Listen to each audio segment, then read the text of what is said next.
So what do publishers want? And I want to right away say that publishers want books that sell. And publishers maybe want to get a bit rich. And authors live in the hope that we will also maybe get some of the, the trickle-down effect from that publishing contract. But having said that, one of the things that I would like to say is that as a writer, what can you do to make what you write publishable? So almost the first thing I would say, I hold something called Get Writing workshops across the country. I've been doing that for the last 10 years. And what I've realized is that India is a country with millions of people who have stories inside them, and everybody suddenly wants to write. But the problem is everybody also seems to be in a big hurry to write. So I have people who come into my writing workshops, and almost immediately, like half an hour into the workshop, for a tea break, there'll be at least 3 of them who would come and say, ma'am, who should I publish with? And I will always say, what have you written? And they say, oh, I have not written yet. I just wanted to know who will publish my book. So Phillipa, what do you think, about that? And how can we fix that? It's complicated. And just to follow on with what you started with, Sudha, I would say nobody goes into publishing to get rich. Just so we can be completely clear about that. There are, of course, exceptions, but in general, publishing is lucrative in many, many ways, but not always financial ones. Yeah, I agree. I agree. Yeah, but as for who to publish with, the first question that I think that most writers should ask themselves is what they themselves like to read. That's really fundamental, because reading is the starting point for everything. So if a fledgling writer or even an existing writer thinks, I write in this genre, I write short stories like Akash, or I write non-fiction in history, or I write speculative fiction or poetry, those things will determine the kinds of publishers who will serve them and their work the best. But often when writers come to me and say, oh, should I publish with you? Or, which publishers would you recommend, whether they're submitting a proposal to me or not? I say, what do you read? Go into a bookshop, look around, see who's publishing in your field. Yes. Think about the writers you really admire, and look at the books and the publishers who have brought out their work. Do you like the cover? Do you like the way it's designed? Do you like the way the book is presented? Does that feel like it would be a good home for your book? That's a really fundamental starting point, just to have a kind of a knowledge as a reader of what publishers are doing, and then you can take it from there. Fabulous. Would you like to add something about your... Well, good evening. First of all, thank you, HLF and Juggernaut, for this chance and opportunity. I didn't write a short story, I wrote a full-length novel, but we'll come to that, yeah? So, okay. First things first, I've been writing for the last 2 years now. I did my corporate stint for almost 12 years, and then felt like I had to write. There were too many stories in me. So first part was to write a story, and write a story that I liked to write. As Phillipa said, I like thrillers, I like suspense, I like crime genres, so I write in those genres. But then came the hard part once everything was finished, because I had the manuscript ready and I needed a publisher. Yeah. And most of the writers, the first-time writers, newbies, if I may, we all think that that's the largest chunk. And yes, believe me, it is the largest chunk to write a novel of 60,000 to 100,000 words, a cohesive novel of that length. But more important is how you reach out to a publisher who gets it to the readers. And that's where I think first time around in my first novel, I got stuck for a long time. Yeah. So this second part became a bit easier. Yeah, that's about it. Great. I wanted to ask you, how many of you actually are aspiring to write? Do you have stories that are knocking around in your head? Do you feel compelled to write a story? How many of you here want to write a story? See, that's always so interesting. As a publisher, it must excite you. And it excites me because I like to see, people with their stories, putting that down on paper and, bringing it to market. I would like to say a few things about, in case you are struggling with stuff about writing and the process and all of that. So almost one of the first things that I tell as a writer of nonfiction, I've been writing nonfiction, and a lot of people struggle with what to write. They want to write, but they don't know whether it should be fiction or nonfiction, how to write it. So I just say that what publishers perhaps want the most, as a reader and also somebody who's published a few nonfiction books, I think the content, the subject is the most important part of what that book will be. So do you have a story which is compelling, which has a wide appeal in the market? Do you have something which readers will pick up from there are hundreds and hundreds of books in a bookstore. So when a reader goes into a bookstore, what is it in your book that will compel that reader to put maybe $500 and pick up that book? That is really the most important thing.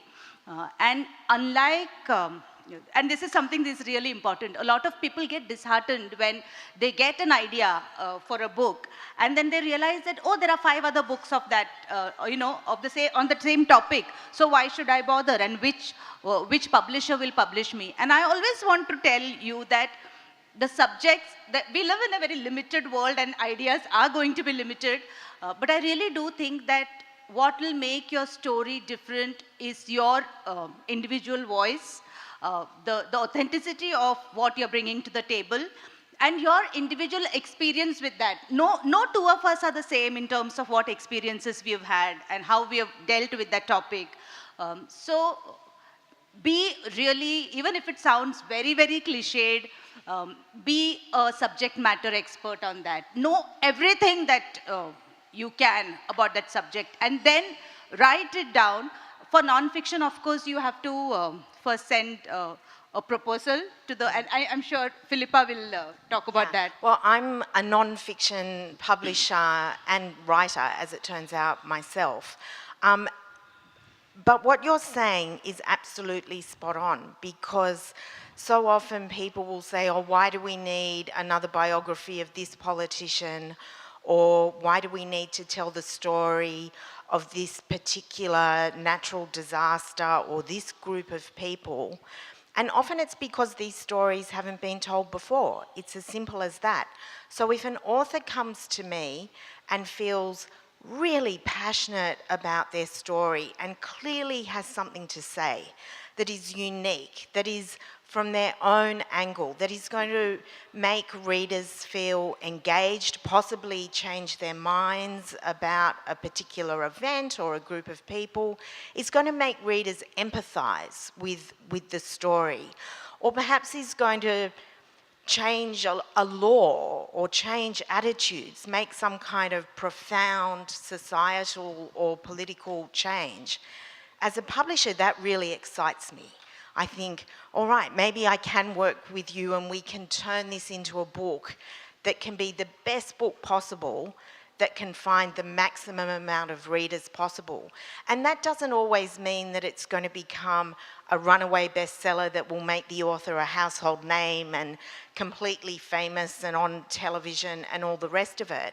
But perhaps within a particular group of readers to whom this work will really speak, for them, it will become an important book. So then I will feel compelled to try and convince my colleagues that this is a book that we should invest in, that we should offer the author an advance, that we should work with her to tell the story in the best possible way, to edit it, and to bring it to the world.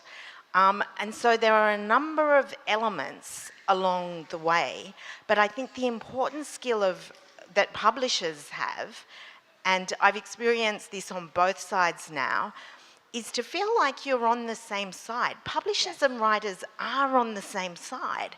We're working together to make books as good as they can be and bring them to the world. So, I mean, I'm not here to make pronouncements about publishing in India, but I think that these are universal kinds of themes. Yes.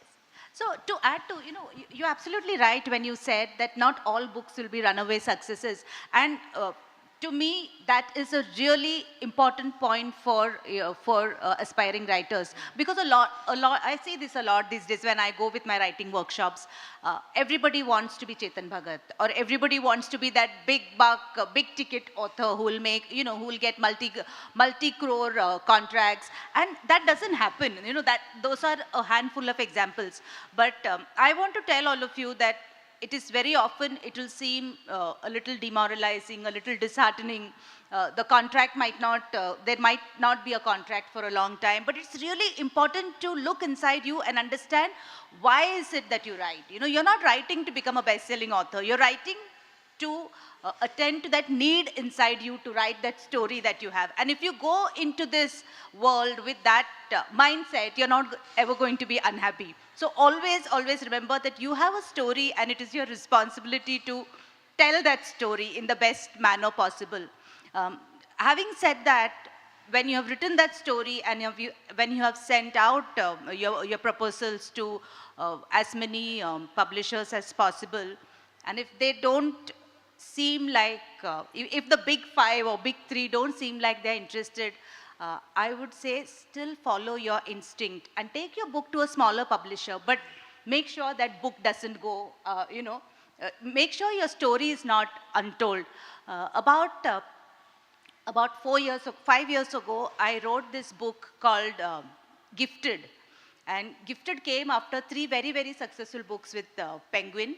And it was a book about inspirational stories of people with disability. And when I took my book, the manuscript, to the publisher, I have a wonderful editor at Penguin.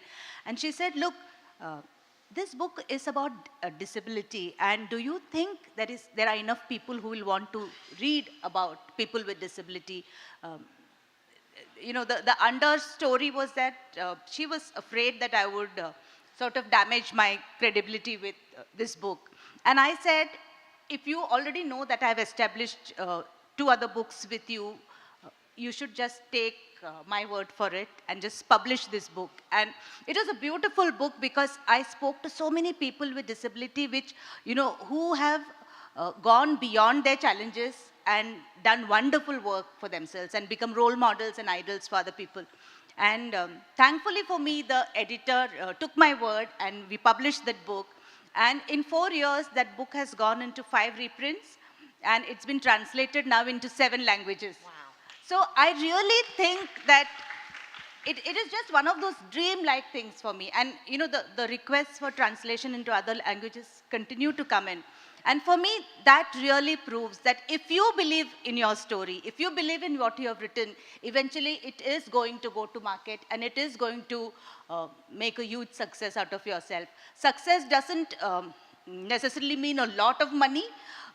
In this case, the money from Gifted was all donated to an organization which looks after and trains people with disability. But I'm just very glad that I followed my instinct on it. And all of you should as well. Follow your instinct till the book comes into the market. Do you have anything to say? I'd like to add a few things here. So first thing was follow your instinct, right? Got to follow your instinct. And now we come to the hard part. I have a few questions here, yeah, if I may. Yes. Yeah, because when as a writer I'm submitting a story to a publisher, I have a couple of good questions, yeah. So first would be, why do you guys take so long to respond? Yeah, I'm sure you do have those questions, right? So if Phillipa and Sudha could. Right now I'm feeling guilty about all the authors who've made submissions to me, even while I've been in India, who are waiting for a response. What I often say is that no news is good news. It's very easy to knock back a proposal very quickly. You know, quite often, to be honest, I'll see something and I'll think, nope, this isn't for us. And I will write a rejection email very quickly. And often, you know, we have an assistant who I think is dealing with probably about 10 submissions a day. And that's if you were to average it over 7 days a week. So basically, you know, every hour there are submissions coming in. And even in this room, we've seen, you know, there are many aspiring writers, which is wonderful. There are more writers than there are publishers, so there are always going to be more submissions. It can take time, you know, as I say, because we have so much. Sometimes when I'm really taking something very seriously, I need to give it time to read it and consider it. But I know it can be agonizing while you're waiting for a response and, you know, checking your phone all the time, imagining the person reading it. So all I can do really is say, on behalf of publishers everywhere around the world, I know we're doing our best, but we are really overwhelmed by submissions because so many people are writing. Sometimes I wish more people were reading than spending their time writing. But almost worse than waiting for that, you know, for the silence to stop is stalking the publisher. And I know a lot of people do that. You send a manuscript and from day 3, they start calling. And I have students of mine who say, ma'am, I've sent this book and I've sent this manuscript and they haven't replied. And I say, you know, you don't become writers overnight. The publisher needs time to read your, and be patient, but they won't. And they will say, they keep calling till somebody, an intern in the publishing house will write back saying, please do not call us. And please do not call us. And if we are interested, we will write back to you. And that is very, very heartbreaking. So please don't stop publishing. I'll just say one more thing. A question that I get very often, we get a lot of proposals through agents as well as unsolicited proposals through our general email address, or I get many submissions directly, and I know this is, you know, probably common in most publishing houses. And prospective authors often ask, should I submit to multiple publishers? And what I say is, yes, I think in general, under the circumstances, that's fine, as long as you let the publisher know that's what you're doing. Because often, if a publisher sends something out to a reader or, you know, hasn't got to it yet, and time passes and things get lost, it's dreadful to think that an author could be left hanging, waiting indefinitely. So after a certain amount of time, I always say, yes, send it around. I had the same question about parallel submissions. Yeah. So now parallel submissions, you already said that you don't mind as long as we tell you. Now the thing from a writer's point of view is, if I tell the publisher, is he going to be biased about it?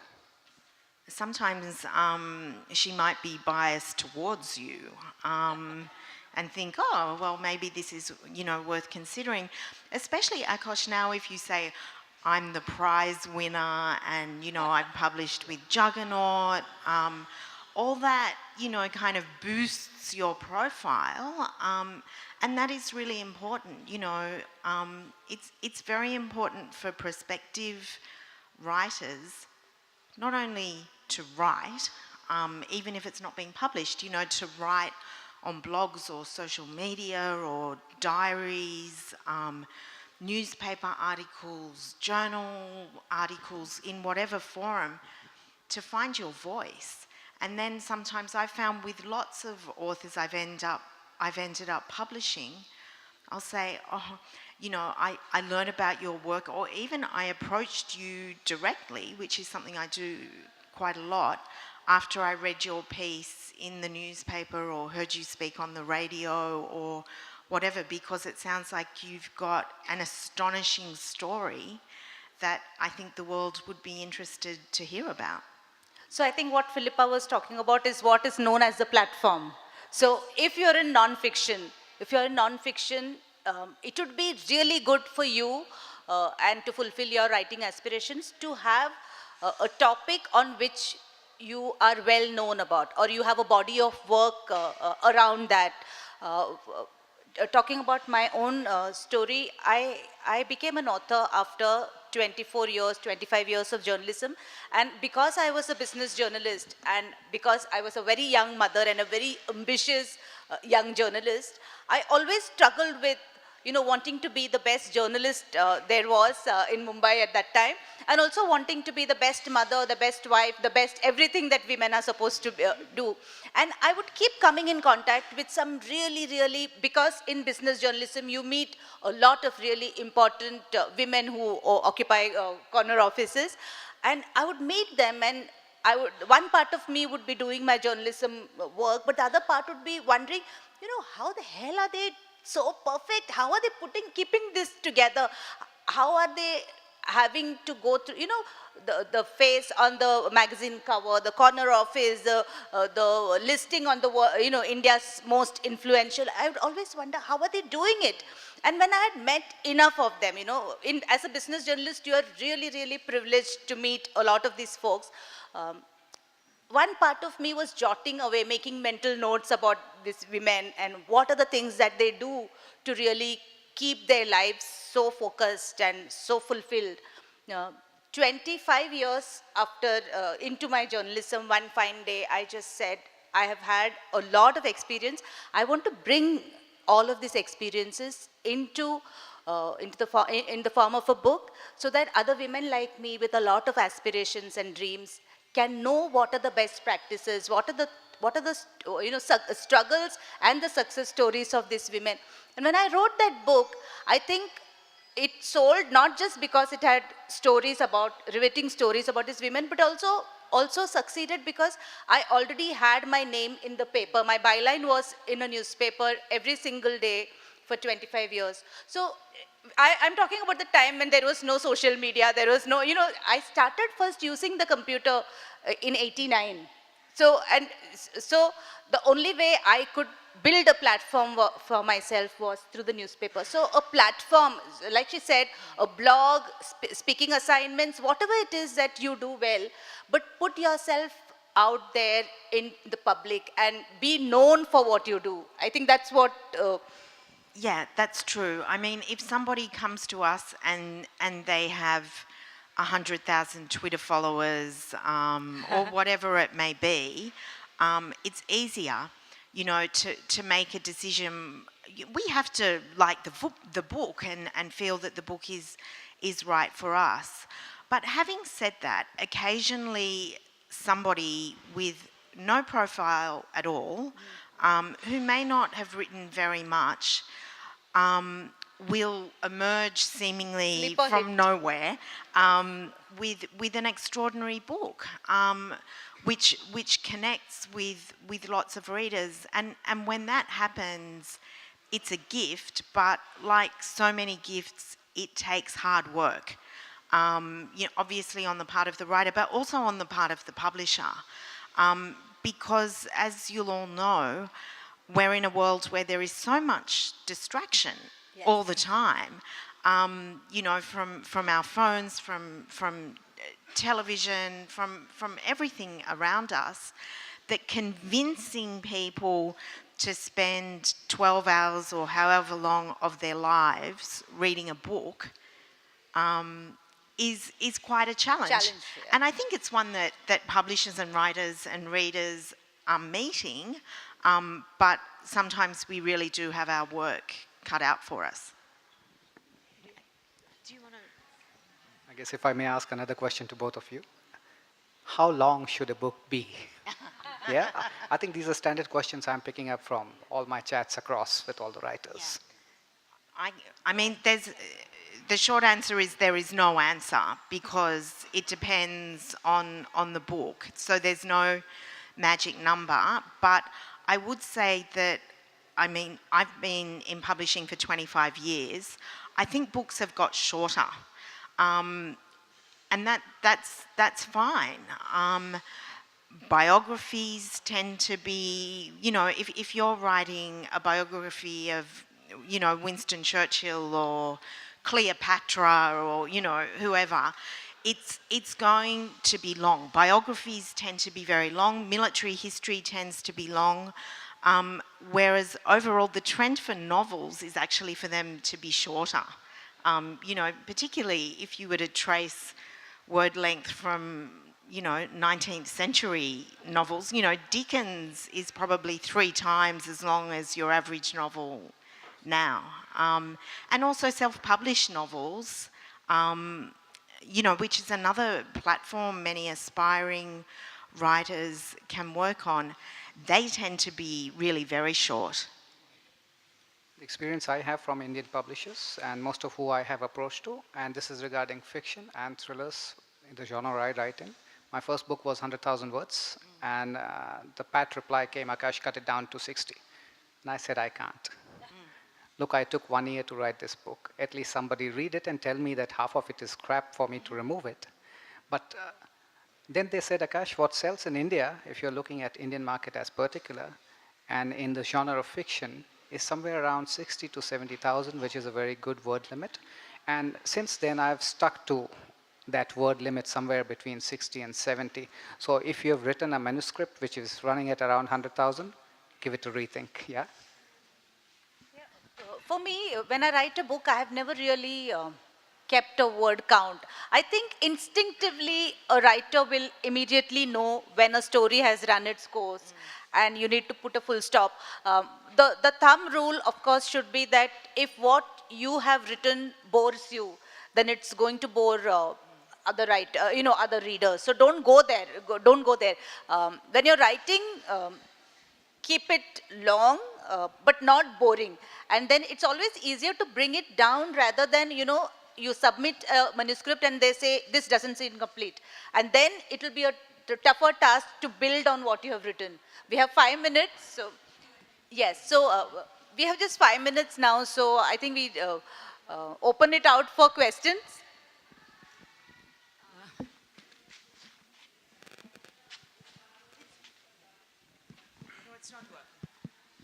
Two questions very quickly. Firstly, in the publishing house, who takes the decision about a book? Is it the editorial team or is it the marketing team? And I'll follow this up with an example. This is a manuscript that I had submitted. The editorial team loved it. In fact, worked with me for a while. But it's a marketing team that shot it down. And their logic was that they couldn't slot it. It spanned various areas for very good reason because it was a biography. Number two, taking from what you said, that waiting means your hopes are still alive. Is there a cutoff date for that waiting period? Is there an expiry date for that hope? Because I have been waiting with a very, very major publishing house for the last 15 months. Every time, I don't stalk, but every time I call them, please give us a little more time. And they're not saying no yet. 15 months. I know, but this publishing house is known to make its authors wait a long time. Yeah, I think we're in agreement here. 15 months is a very long time. I would tell them that you're going somewhere else and then they might get their skates on, so to speak. Your other question about who makes the decision, of course this varies from house to house, but in general, yes, you're right. It is editorial and sales and marketing. And my employer is a university press, but we have a very large trade list. And so with a lot of, university presses and academic publishing houses, they're peer reviewed, which can externalise a decision in a way, because the publisher won't decide to send something out for peer review unless they want to publish it. But I have to confess that very often when I have been very passionate about a general book that I think we should add to our list, and I'm recommending that we do so, often I'm able to persuade my colleagues, mainly I would say I'm able to persuade my colleagues, but not always. So often, I'll have to call an author and say, I'm really sorry, I have just been for a very long walk to come to terms with the fact that I have to tell you that we're not going to publish your book. But usually I will wish them very well and say with the utmost sincerity that I know their book will find a home at another publishing house. I think from the Indian point of view, and personally just from my experience, 6 months should be the outer limit, because we have just this short life. You can't just go on waiting. So I would say if in 6 months they haven't done anything, we should feel free to just send it out to other authors. Let them know that you are now send it out to other authors, so that if they want to take a decision, then they'll pull up their socks and do their job. But you shouldn't waste your time waiting 15 months for a book. So thank you, Phillipa and Sudha and Akash, for the interesting discussion which you had. My question is regarding very specific things. So first part of my question is regarding what kind of biases do publishers generally have, when it comes to publishing a book. And do you happen to, follow a formula like Bollywood producers do when it comes to, publishing novels? Second part is, I would like to know about your failure stories. We all know about how Salman Rushdie's novel Midnight's Children was kind of rejected at the first go, and then he became a very successful writer. So have you, come across any such kinds of manuscripts or writers who at the first go you might have rejected, but, they went on to become very successful writers later on? There's a lot in those questions. Maybe I'll start by answering the first part, and my friends can talk about their own career paths. But publishers are always accused of being biased, biased against women or in favour of women, or against minorities or in favour of them. We're too left-wing, or we're not left-wing enough. I think that, there are some publishing houses that their list is political and it's a particular persuasion, but most publishing houses of fiction and non-fiction, I think, tend to be fairly plural, because we have to be. We want diverse lists, we want diverse voices, and publishing is often about risk. You can't guarantee what will be a success or not, so we all tend to try lots of different things. So, what I love is when something comes my way which is really unexpected, which doesn't fit with any formula or even with the kinds of books that we may have published before. And I'll think, oh my goodness, this is really good. I think we can make it work, even though it's quite different to what we've done before. That makes your working life really fun, doing those kinds of books. But I'll leave. no, I think we are all out of time now. And Ma'am, one question here. yeah. Oh.